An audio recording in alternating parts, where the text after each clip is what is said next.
Today I'm going to be shopping at mostly outlets for 36 hours straight. Yes, I guess you fell victim to my clickbait. I will still be showering and sleeping like a normal person. And don't you dare say Village Discount Outlet is not included. It's literally in the name. Speaking of Village Discount, this place was absolutely taxing on their grails, which is almost to be expected at this point. I swear you guys could probably find these pieces brand new, cheaper on sites like eBay. And just check out how they were laying out their sneakers. Why are we doing this like this? First thing that caught my eye was not too exciting, a Team Jordan, but I did find these Puma Speed Cats, which were in a really nice colorway, but extremely cooked. They wanted $30 for these bad boys, which I feel like is really unfair considering the condition, even though it is a dope sneaker, and I'm pretty sure I could have restored them to a respectable state. They also had some foam posits in this blue colorway. I was super tempted on picking these up and trying to restore them. They were a size 11.5, which I could squeeze into. It was turning out to be that the shoes were better than I expected. They had some respectable prices on them and some really cool options. So, I gotta give props where props was due. I decided to check out the t-shirts. Hopefully I could find something that they hadn't snuck into the grail wall, but my chances were very slim. The cool pieces that somewhat caught my eye were often marked up higher than a price that I was willing to pay for. That's when it occurred to me, this is the middle of the day, so I'm sure a lot of people have ransacked through this entire store. Either that or they just had nothing good on offer. I don't know if I'm just coping. I always like checking the random piles in the back of the store to see if I could find any nostalgic piece or literally just gear I can use on my videos, and sometimes you might find something decent, so I say always check it out. You never know what you're gonna find back there. They also had some pandas, but nobody cares about those. After that, I definitely needed to pick me up, and hey, this spot is really solid for coffee. I got a hazelnut flavored latte, and that shit was low-key bussin'. So now we're off to the next Village Discount Outlet location. Let's see how they are doing here. First order of business, I gotta check the shoes, and of course they had your standard kicks like Air Force Ones, etc. But then I found these pairs, and honestly, they left a very sour taste in my mouth. Alright, I'ma quit. Yeah, when it came to the shoes, there was nothing of note. They did have some nice workwear jackets. This Carhartt piece was at $60, which I think is a lot more reasonable than $290 compared to the last spot. I really like this denim jacket on me. However, they wanted $38 for it, so no, I'ma have to pass. And why can't we park? Why did they have to park this close to my car? Come on now, y'all. Alright, I know y'all might be a little disappointed, but I'm going to tell you right now, this Village Discount Outlet absolutely came through. And it wasn't looking promising at first. I could find literally nothing in here. There was no shoes besides these Air Max ones, but to be honest, I think these are cheaper online brand new than what they had them marked at here in store. However, I did find this retro pair of Asics, and these look similar to Gel Cano 14s, a little different, but I think they're actually really dope.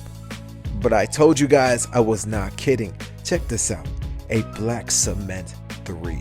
The 2018 version to be specific, which y'all hail as the best version possible, when I think that the new version, the retro that just came out, is objectively better.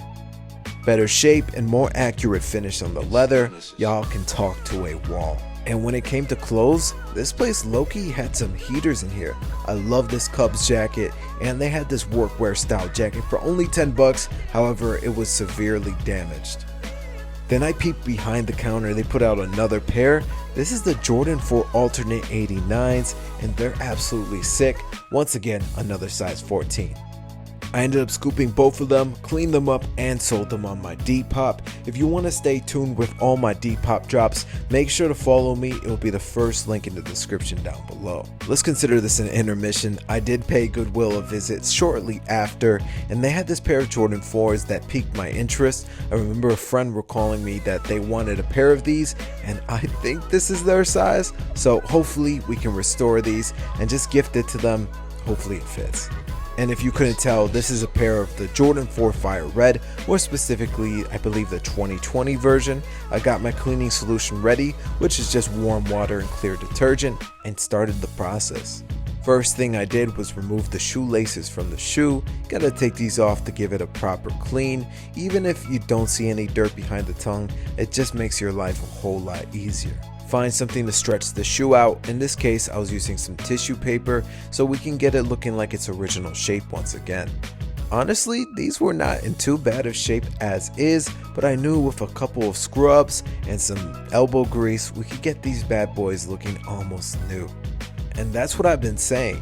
Most of the times when you go thrifting for sneakers, you could find some in conditions that are literally not that far off from being new.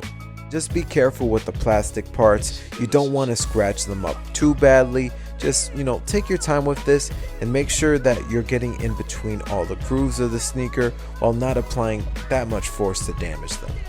Make sure to scrub in circular motions for the best results as well. And whenever you have some kicks that you plan to wear yourself or plan to give someone that are close to you, it is mandatory to clean this insole. You don't want someone stepping in another person's filth. I know it's a little overkill, but I do clean both sides just as a safety measure. You can never be too careful.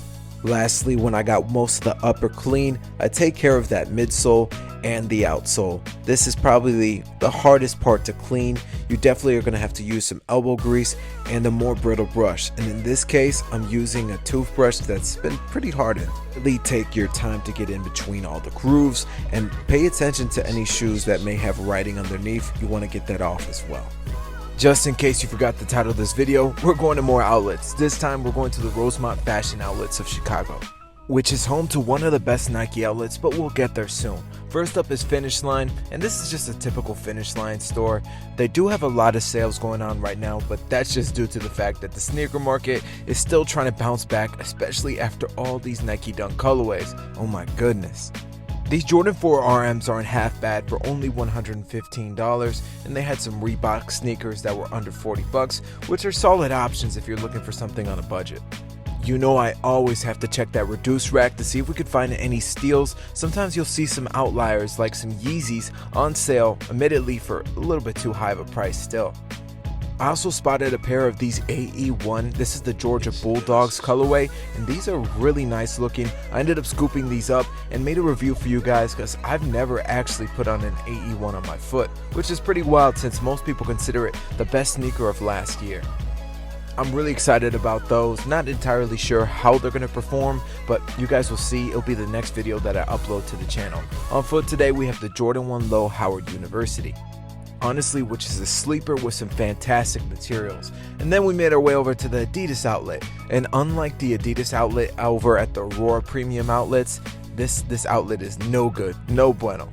Compared to that one, we were finding AE1s, we were finding some Bad Bunny shoes. Here you were finding a lot of GRs that were honestly overpriced and just not that interesting. Things were about to turn around though with this Nike outlet as they had some really cool kicks. Starting off with these Nike Dunk Lows. This is in the St. John colorway. They retroed them again, and all of these shoes on this display were 40% off, which is honestly pretty astonishing. We had some Stash Air Max 95s and some Jordan 6s. We also had the brand new Black Toe Reimagined all the way marked down 40% as well.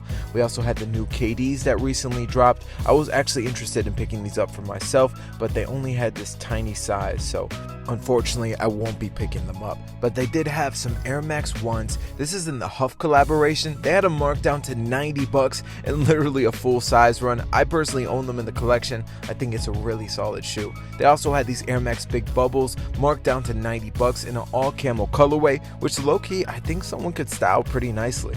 Had to check the back wall, and they had this pair of Jordan 2 lows and just a whole lot of mid. Honestly, this back wall was pretty disappointing. Sometimes you'll find some Jordan models here. I wasn't really seeing much besides Air Max DNs and Mac Attacks, which aren't awful shoes by any means, but they're just not super interesting. I did like this pair of Air Max, I believe these are Tempos. which came in silver and black. I think silver shoes are on a big run right now, especially those Total 90s that made a return. Those are sick. Nice Kobe tribute tee as well. Then I slid over to Converse. Again, the Aurora version of this store is much better. I wasn't finding much. They did have all the standard colorways, which I found to be pretty nice. All of them marked 40% off, which is not bad at all, especially if Converses are your thing. You're really gonna like it here. But I had no idea what I was looking at. I know there's definitely an audience for a large Converse like that. That audience is just not me. You guys already know my love with the weapon lows, and that olive colorway, buttery. They also had the CDG, but this time in a mid-cut version. I much prefer the low tops that I have. And they also had them in this grayish purple colorway, which was not half bad, but like I said, I definitely prefer my blue low tops that I found over at the Aurora outlets. As you guys know, outlets can be extremely hit or miss, so I decided to try my luck at Puma. I was hoping to maybe find a pair of Puma Speed Cats. That's definitely one of the biggest shoes of 2025, so if I could find a pair on clearance, that would be huge. Not gonna lie, out of all the outlets, Puma by far is the emptiest. There isn't that many people just shopping in here, and I think that just goes to show that not too many people are interested in Puma as a brand, even though I think they're pretty on par when it comes to shoes compared to something like Adidas. I think their takedown models might just not be as impressive, but most of the prices are a lot more affordable than Adidas comparative products. And when it comes to basketball shoes, I do highly recommend the LaMelo Ball series. They're extremely comfortable and really well made shoes, especially at the prices you can get them at. And I legitimately think the Puma Palermo is a great alternative to the Samba, and sometimes even better looking than Sambas. Like, there's some really nice colorways, especially if you look at the Puma Palermo Vintage. Really fire stuff. For almost half price compared to a Samba, you really can't go wrong with them. And guys, check it out. I did find a pair of Speed Cats. Was a size 7 though, so tiny feet, but cool to see nonetheless. I asked if they had bigger sizes, and unfortunately they did not. I wrapped up this long weekend of outlet shopping with a trip to Small Cheval, one of the best burger spots. Make sure to like and subscribe for more Soul Therapy.